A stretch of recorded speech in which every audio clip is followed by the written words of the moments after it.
এই জেরেন পুরি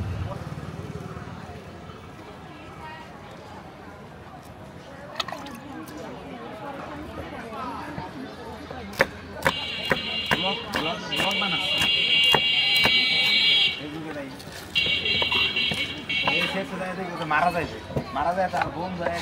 বাড়ির চলেন 40 হয়ে গেছে একটু সেলফি তুলি এটাও ফেসবুকে ব্লগ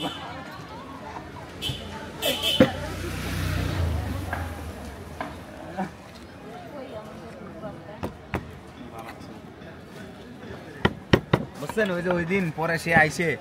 রাগ করতে মানে ওই যে ওখানে গেটের এখানে একলো না হ্যাঁ নামাইতে আপনি কুষ্টিয়া নেমে গেছিলেন হ্যাঁ কুষ্টিয়া নেমেছিলেন ও এখানে ওই যে গেটের এখানে আপনার তো কুষ্টিয়া নেমে গেছিলেন বেডিং আলাদা রেখে দিয়েছিল কুষ্টিয়া যারা 5-6 জন আছিল কেন নামাইতাম কোনো নামাইতাম না তারপরে ইয়া ওই গেটের পারে যে একটা লোক আছে না কি জানেন তো তারপরে মনে করেন যে আপনারা তো ভুল কাজ করেন যাই হোক মনে করেন যে যাই আইসে 1000 টাকা দিয়ে কি ঢাকায় এখান থেকে কাবার করতে পারে 4 দিন খাই তারপরে আমরা সমন্বয় করে নিয়ে যাই যাক দু একটা দিনের কথা শুনি 1000 টাকা কিছু হয় না বাস ভাড়াও হয় না যাওয়ার ভাড়াই তো ঢাকা যাওয়ার ভাড়াই তো এখন 650 টাকা 650 টাকা আসার ভাড়া 650 হইতে এখানে তো হয়ে গেল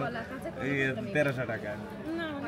কোনটা এই যে এটা এ মামা এই যে এটা না এটা বিটরুট হ্যাঁ বিটরুট এর আমি বিটরুট কি জিনিস এটা একটা কনভিট গাজর টাইপের খাইতে কোন টাইপেরই খাইতে এই না ও চালতের গান আসতেছে চালতে লাল শাকের মতো লাল শাক মামা বেশি হয়ে গেল যে কি করবে সমস্যা নাই দেন এভাবে খেতে পারে কাটতে দেন ওটা দুইটা দেন দুইটা দিব